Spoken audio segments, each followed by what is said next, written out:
Welcome back to another deep dive. I was standing in front of my bookshelf the other day, just kind of scanning the titles, and I realized something. Something kind of funny, but also a little bit sad. Oh, yeah.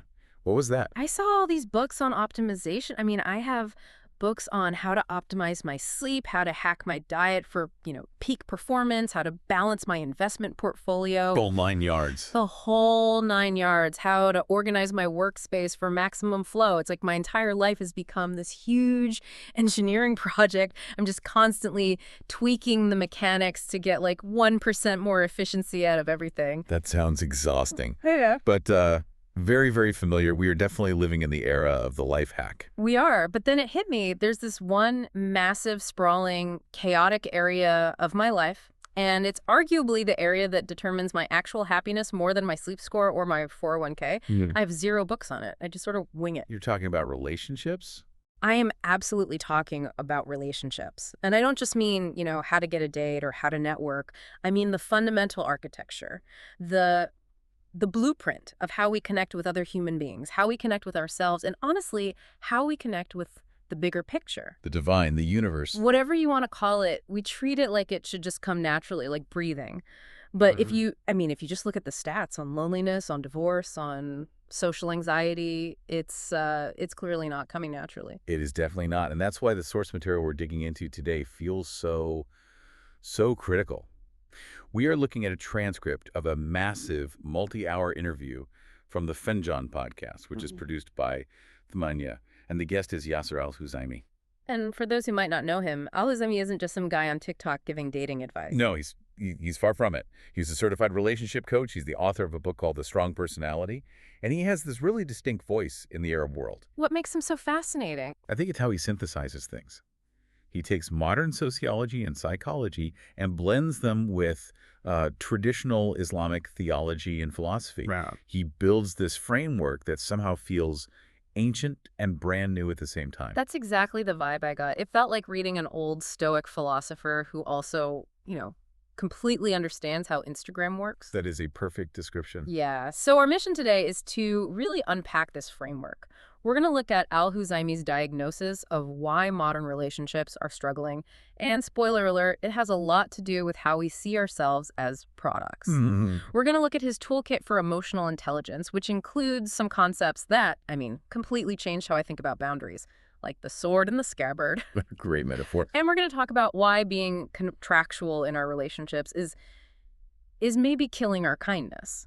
It's a really dense text, Yeah. but we're going to try to break it down piece by piece. And I have to tease this because it's been stuck in my head all week. By the end of this deep dive, we're going to solve a riddle about a red convertible car versus a tractor. It sounds like the setup for a bad joke, but I promise you it's actually one of the most profound metaphors in the entire interview. It really is. It completely reframed my perspective on the speed of my own life. But okay. Let's not get ahead of ourselves. Let's start at the foundation. Al-Huzaymi begins by defining the self, and he tackles this phrase we hear all the time, a strong personality. Right. And if I ask you, to picture someone with a strong personality, who comes to mind? What's the image? Probably a CEO, someone loud, someone who walks into a room and just dominates the conversation. The alpha, the person who doesn't take no for an answer. Exactly. That's the cultural default. But Al-Huzaymi, he just completely flips that definition on its head. He argues that a strong personality isn't about dominance at all. It's about balance.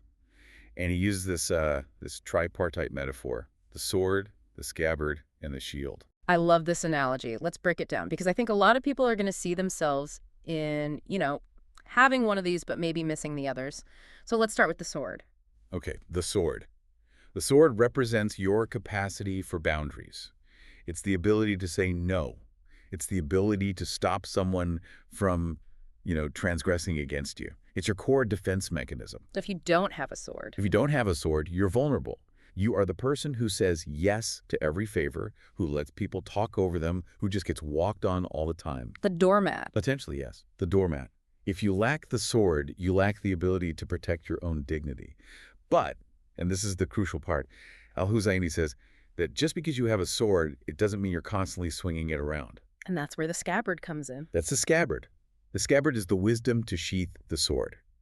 It's the capacity for restraint, for mercy. It's for when you're dealing with your parents or an elder or a dear friend who's just having a really bad day.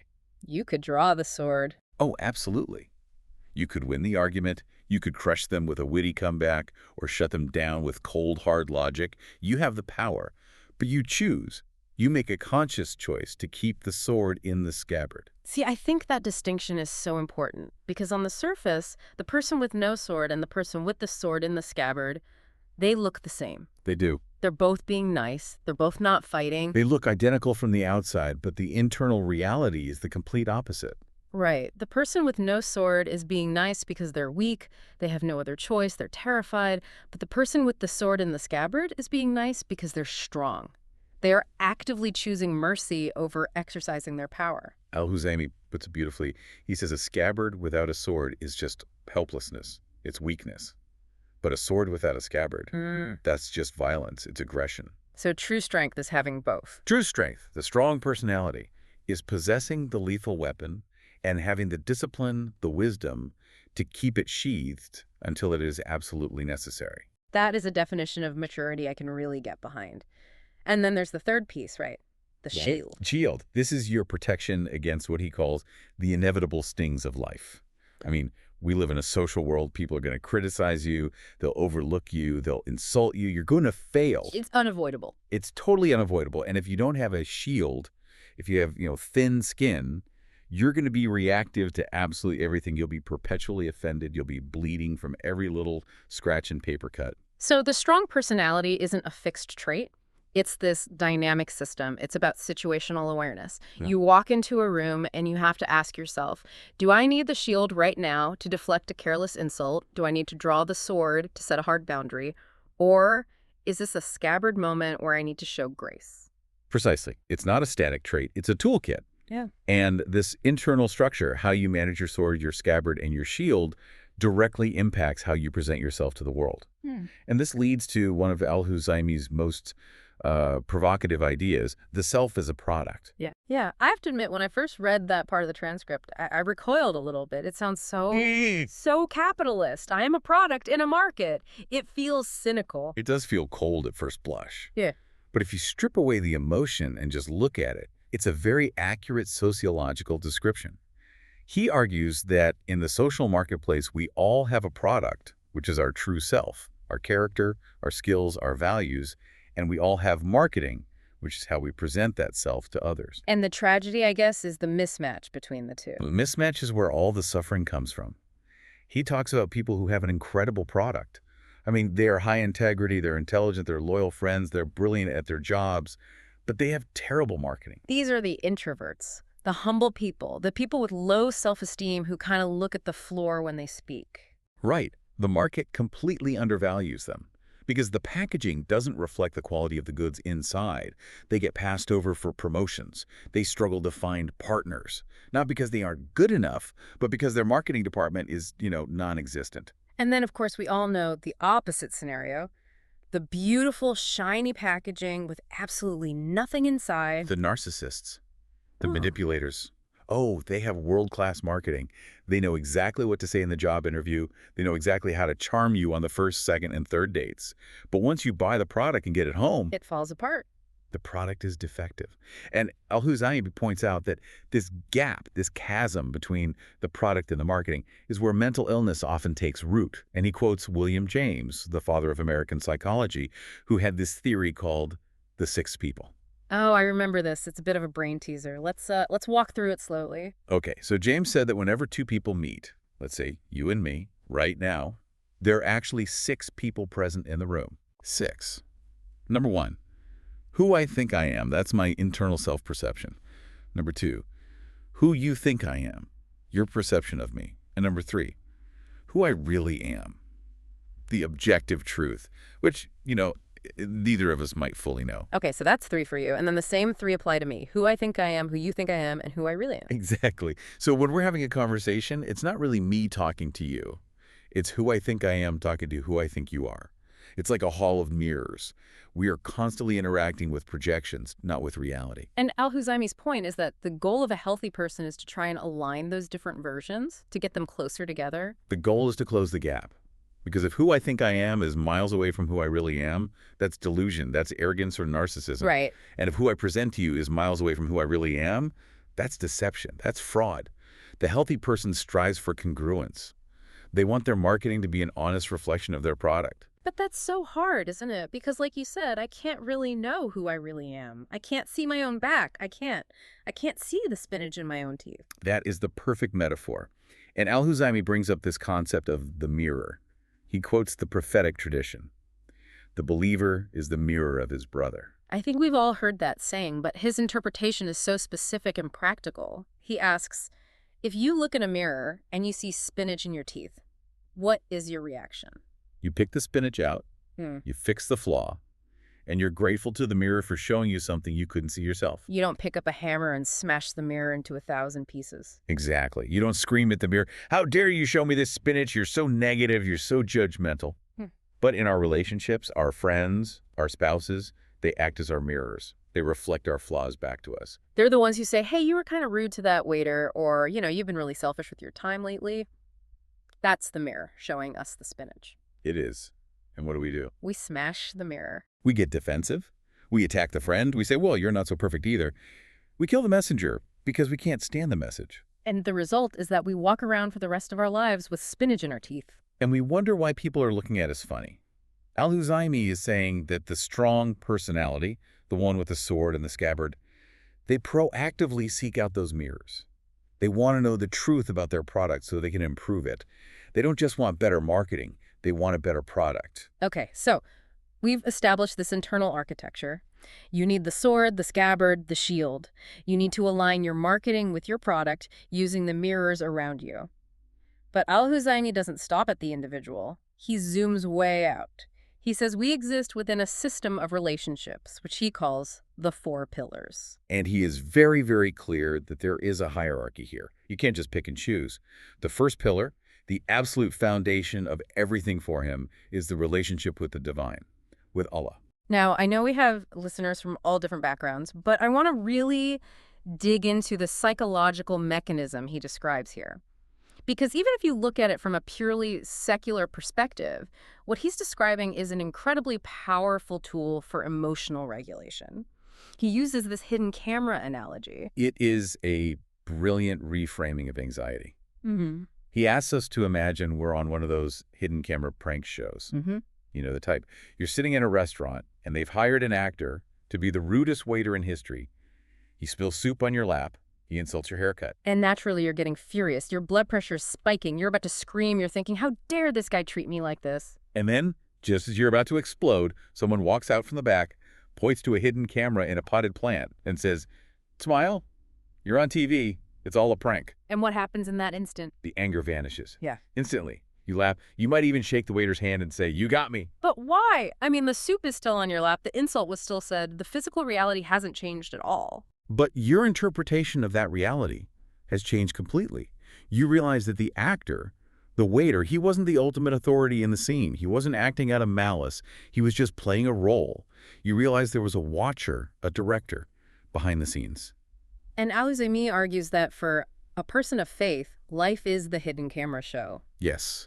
The watchful God is the camera. Mm. And when you truly believe the camera is always on, you don't overreact to the actors. So when your boss yells at you, or your neighbor blocks your driveway, or you lose your wallet, you view it as a scene, a test. You realize this person is just an actor in a scene, testing my patience for the director. And that realization creates this massive amount of emotional distance.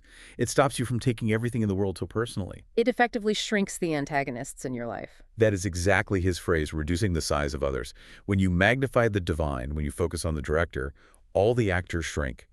The scary CEO, the tyrant ruler, the judgmental mother-in-law, they all shrink down to the size of, flies or just flawed, weak human beings. That is such a powerful antidote to social anxiety. I mean, if I fear the CEO more than anything, I'm paralyzed.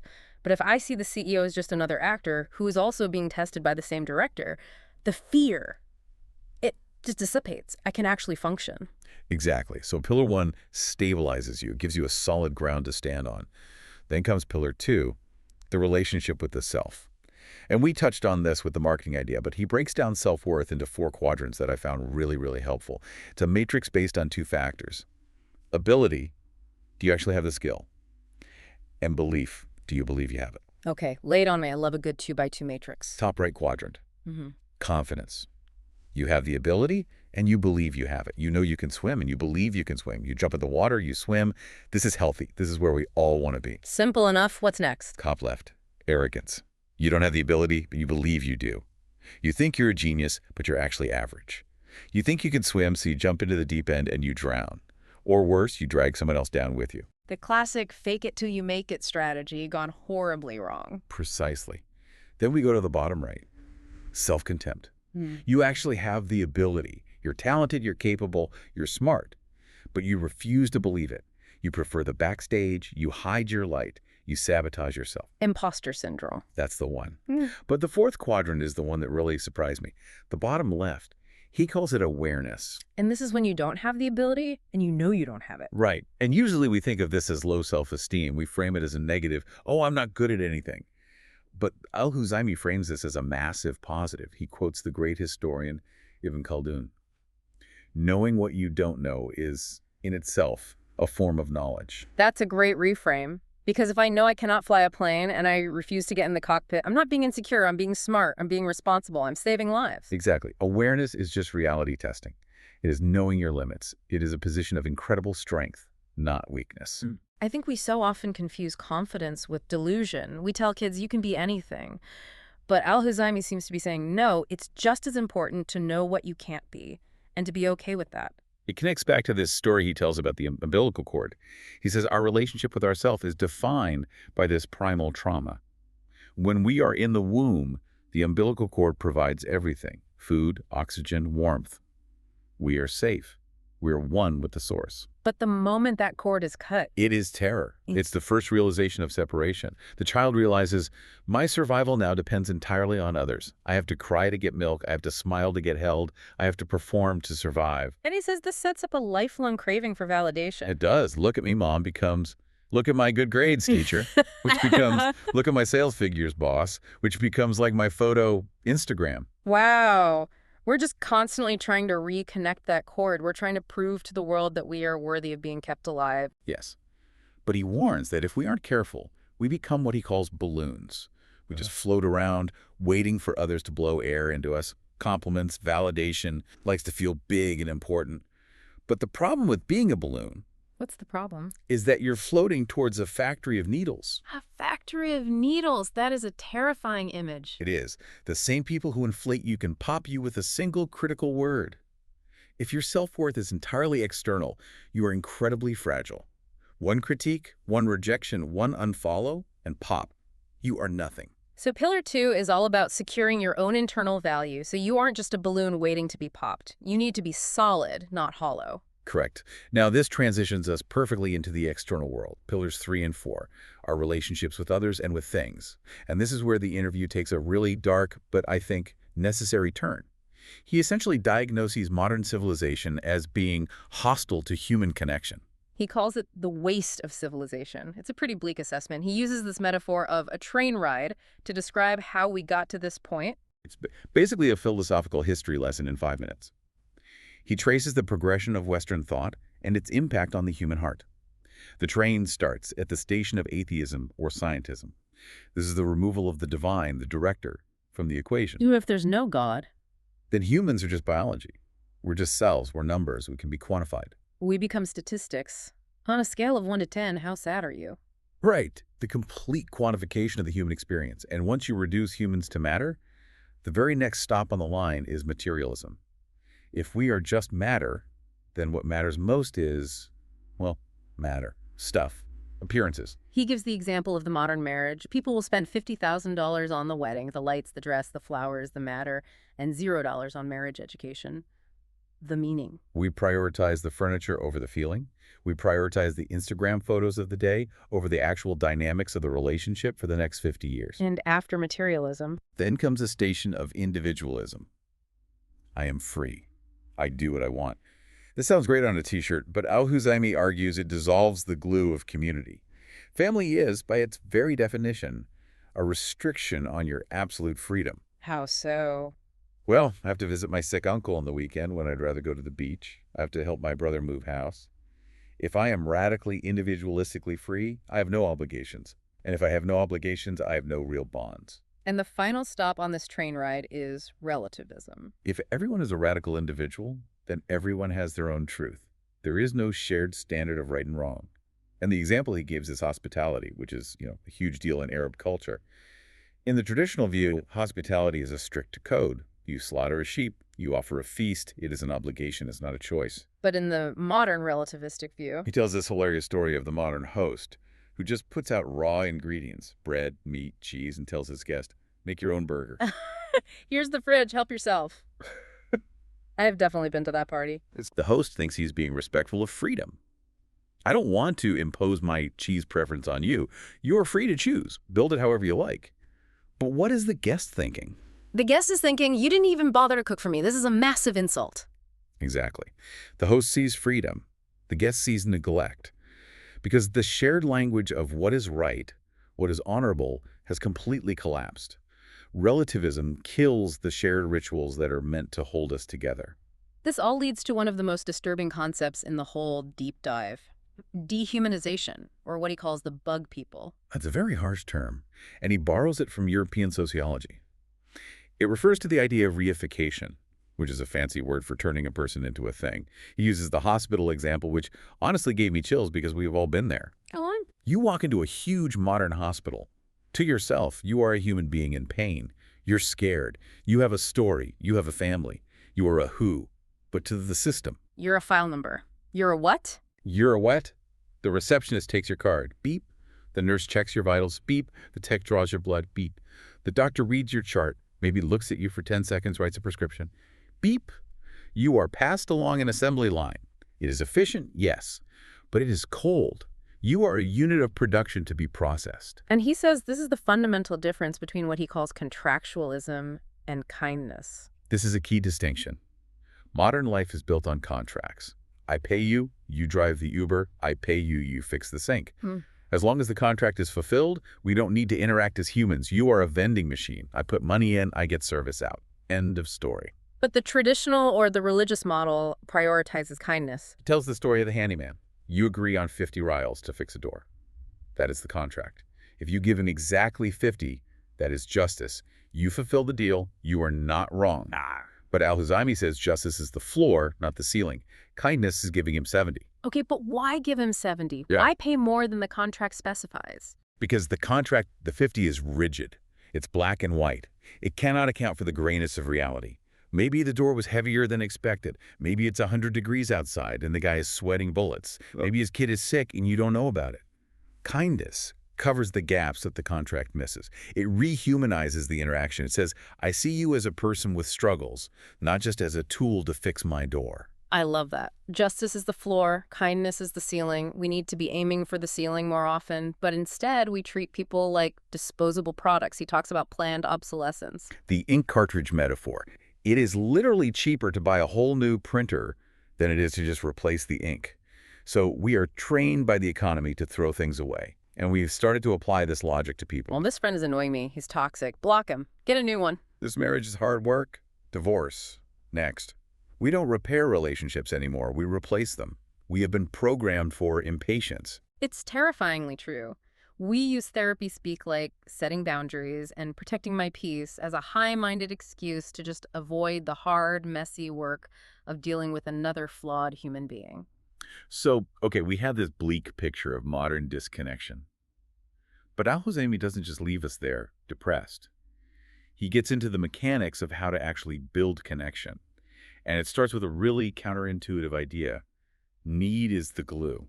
Right, he goes back to that 114-year-old man he interviewed, Ariesh, and he asked him a simple question. Who is the good person? And the old man gives this incredible answer. He says, everyone nowadays is a good person because everyone has money. Which sounds like a compliment at first, but it's actually a deep critique. It's a profound sociological observation. In the past, people had to be good neighbors, not because they were all saints, but because they desperately needed each other. If I didn't get along with you, my neighbor who would help me fix my roof after a storm, who would watch my kids if I got sick, who would help me harvest my crops. We were bound together by mutual need. Exactly. Our very survival depended on tolerance. I had to tolerate your annoying habits because I knew I would need your help next week. Need was the glue. But now... Now I have money. I can hire a roofer from an app. I can hire a nanny. I can order food on my phone. I don't need my neighbor for anything. And because I don't need him, I don't have to tolerate him. I can just isolate myself in my own little bubble of comfort. So all our modern conveniences, all our technology, it makes life easier, but it makes relationships harder because it removes the friction that used to keep us together. Precisely. Independence is actually the enemy of connection. Real connection requires some level of dependence. And because we're so disconnected, we try to compensate with sheer volume. We chase thousands of followers on social media. But Al-Huzaymi brings up Dunbar's number. The cognitive limit on friendship. Our brains, our hardware, literally cannot handle more than about 150 stable relationships. And the inner circle, what he calls the sympathy group, is only about 12 people. These are the only ones you can truly mourn, truly care for, truly show up for in a crisis. But I look at my phone and I have like 3,000 contacts. That is the trap. Al-Huzaymi says, and this is a harsh quote, the more brothers you have, the more enemies you have. Whoa. Explain that one. That sounds backwards. Think about it. If you try to be best friends with 500 people, you will inevitably fail 490 of them. You'll miss their birthdays. You won't visit them when they're sick. You won't have time to answer their calls when they're in trouble. Every relationship comes with rights, with expectations. If you have too many relationships, you have too many obligations. You will inevitably default on those social debts. And unfulfilled obligations create resentment. Exactly. Your so-called friends start to see you as unreliable, as a flake. They become your enemies because you let them down. So the strategy is keep the inner circle small, radically small. Keep it small enough that you can actually afford the tax of the relationship, so you can actually pay the dues of kindness and presence and attention. He actually classifies relationships into 5 distinct types. And I think this is a really useful diagnostic tool for our listeners. Let's run through them quickly so people can maybe audit their own social circles. Sure. First, you have the living relationship. This is the gold standard. It's nurtured by commitment, kindness, reciprocity. You give, they give. It's alive and growing. Okay. Second, the sick relationship. This one is based on avoiding blame. You aren't doing things because you love the person. You're doing them just so they don't yell at you. It's a relationship based on defensiveness and fear. He says this kind of relationship needs vitamins, specifically the vitamin of patience and responsibility to heal. And the third one? The sickening relationship. Yeah. This is the truly toxic one. Yeah. One person is constantly demanding rights they don't possess. Why didn't you invite me? Why didn't you call me? Why did you like his post and not mine? They are emotional vampires, just draining you. Number 4 is the dead relationship. He calls this the tree relationship. You are like 2 trees standing next to each other in a forest. You share the same soil, you might even touch branches in the wind, but there is no sap, no life flowing between you. This is the roommate marriage or the sibling you haven't really spoken to in years. It's peaceful on the surface, but it's completely lifeless. And finally, he makes this distinction between temporary and permanent. This one is so crucial for mental peace. A permanent relationship, like your mother, your brother, your child, doesn't change based on feelings. Your uncle is your uncle, even if he drives you crazy. You have certain duties toward him, regardless of how you feel today. But a temporary relationship, Like a colleague or a classmate, is context dependent. It exists because of the job or the school. When you quit the job, the relationship naturally and healthily dies. and the mistake we make is we mix them up all the time. All the time. We treat a colleague like a permanent best friend. We overinvest. We tell them all our secrets. And then we feel deeply betrayed when they stop calling after we resign from the company. Or we do the opposite. We treat a permanent relationship like a brother, like a temporary one. We cut them off completely because of one momentary fight. You have to classify them correctly to know what rights and duties apply. Let's pivot to the juicy stuff, romance. Al-Huzaymi has this fantastic bicycle analogy for how relationships are supposed to start. It's great. He says starting a relationship is exactly like learning to ride a bike. In the beginning, the handlebars are wobbling all over the place. You are unstable. There is a quiver. That nervousness, the does she like me, does she not, anxiety, that feeling in your stomach. He says you need that quiver to get moving. That instability is what generates the forward momentum. If you try to straighten out the handlebars too fast by demanding absolute certainty, absolute commitment on the first date, you fall over. You have to ride the wave of uncertainty for a little bit to gain your balance. But then he draws this very sharp line between infatuation and love. And he is very, very critical of infatuation. He calls infatuation a roaring engine stuck in first gear. It's loud, it's intense, the RPMs are redlining, but it just burns out the motor and the car goes absolutely nowhere. He describes the cycle of the infatuated person as moving through 3 stages: the platform, the altar, and the hospital. This is such a vivid and brutal image. Walk us through the stages. Okay, stage 1. The platform. You meet someone and you immediately put them on a pedestal. You strip them of their humanity and you turn them into a god or goddess. They are perfect. They have no flaws. They're the answer to all your problems. Stage 2? The altar. You start worshiping this new god you've created. You offer sacrifices. You sacrifice your time, your dignity, your other friends, your hobbies. You will do absolutely anything to please them and keep them on that platform. And stage 3 is the hospital. The inevitable crash. The person fails to be a god because they're human. They disappoint you. Or they get completely suffocated by your worship and they leave. And you end up in the hospital of emotional trauma, crying on the phone to your friends about how they destroyed you. But Al-Huzaymi's point is... His point is you destroyed yourself. You projected a ridiculous fantasy onto a normal, flawed human being. You built the platform and the altar. They just fell off. So what is true love then, according to him? True love is what he calls realization. It's what happens when the masks finally come off. When you see the spinach in their teeth, when you smell their bad morning breath, when you see their ugly temper, you see all the flaws, and you decide to stay. He emphasizes that love is a decision, a commitment, not just a fleeting feeling. It's the choice you make after the blindness of infatuation finally fades. He also touches on the man and woman friendship myth. And we should note, he's coming from a pretty conservative Islamic perspective here, but his psychological reasoning is still really interesting. Yeah, he argues that so-called friendship between men and women is often just a ticking clock. It usually ends, he says, when one person catches feelings, because that disrupts the original agreement. If I'm complaining to my female friend about my wife, and she's complaining to me about her husband, we are creating this bond of intimacy that inherently threatens our primary relationships. He says for relationships to be safe, they need clear, lawful boundaries. Without those boundaries, you're just walking into a minefield. Okay, let's move into the final section. Practical tools. We've diagnosed the problem. We've classified our relationships. How do we actually navigate the day-to-day chaos? He gives us the art of interpretation. This goes right back to that burger versus sheep story about hospitality. The rule is this. There's a space between an action and your reaction, and that space is called interpretation. Give me a real-world example. Okay. You call your friend. He doesn't answer his phone. That is the action. It is a neutral fact. Now, you have a choice of interpretation. Option A. He saw my call, and he's ignoring me. He thinks he's better than me now. He hates me. And the result of that interpretation is... Anger. You send a passive-aggressive text message, you ruin your own day. And option B? Option B is, he's probably busy. He's in the shower. He left his phone in the other room. The result of that interpretation, peace.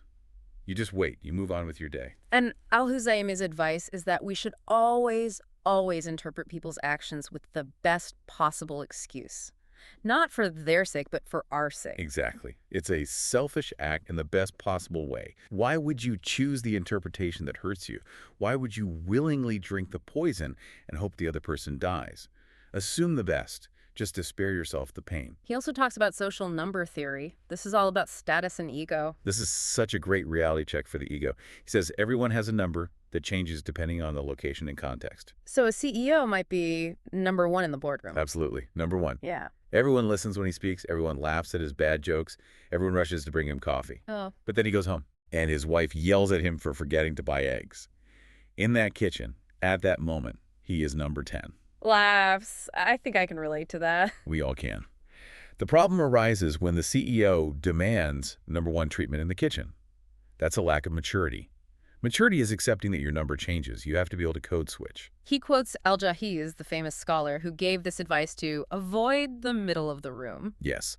In a traditional gathering, the seat in the center of the room is reserved for the most important person. If you, a person of medium importance, go and sit there, and then someone more important enters, the host will have to ask you to move. Excuse me, sir, can you please scoot over? which is incredibly It's the humiliating. ultimate humiliation. So Al-Jahiz says, sit on the sides, sit in a place where you cannot be moved down. Protect your own dignity by being humble. If you sit at the bottom, the only place to go is up. And finally, managing conflict. What do you do when you actually have to distance yourself from someone or end a relationship? He has this hilarious but really practical tactic, the name change. Laughs. Yes.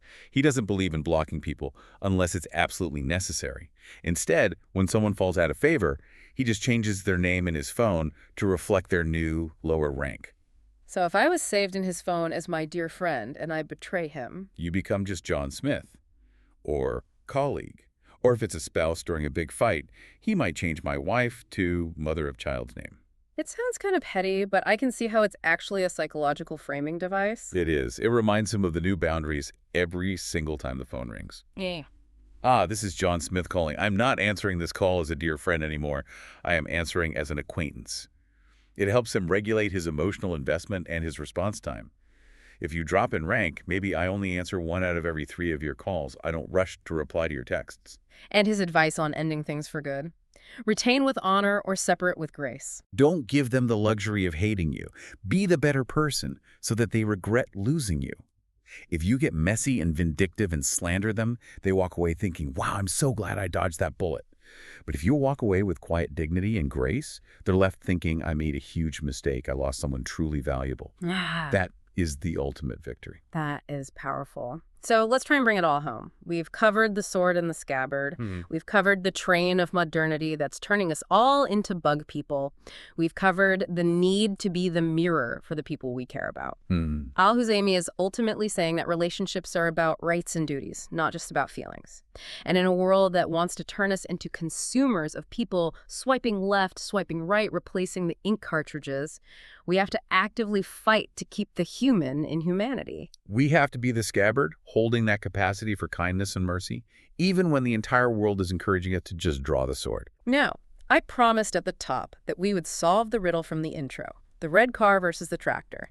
In the interview, Al-Huzaymi asks the host, imagine a red big-wheeled convertible vehicle.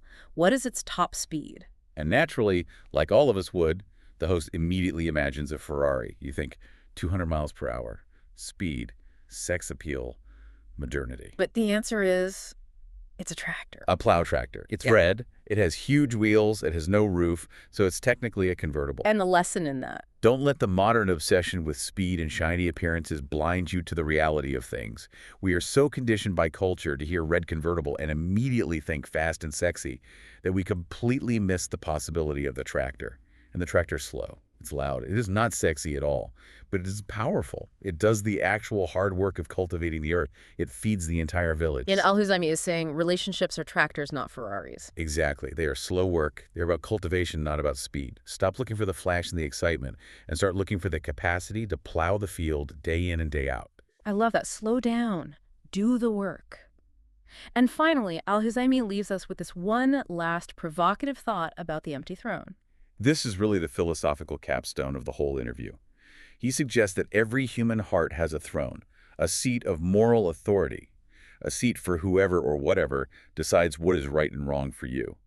Historically, for many people, God or a legislator sat on that throne. But if you remove The that, throne doesn't just disappear, it becomes empty. and nature abhors a vacuum. Exactly. When the throne is empty, something else will rush in to fill it. Humans try to sit on it themselves. We try to make our own relative truths. Or trends sit on the throne. Fashion sits on the throne. The ego sits on the throne. So the question he leaves us with, and the question we want to leave you with today is this. In your relationships, who or what is sitting on that throne? Is it your ego? Is it the latest TikTok trend telling you to cut everyone off who doesn't perfectly serve your needs? Or is it a higher set of values? Kindness, duty, patience, grace. Because whoever, or whatever, sits on that throne will dictate how you treat every single person you claim to love. That's a heavy one to chew on. Go audit your social numbers, check your interpretations, and maybe take a look at who's sitting on your throne. This has been The Deep Dive. Thanks for listening. See you next time.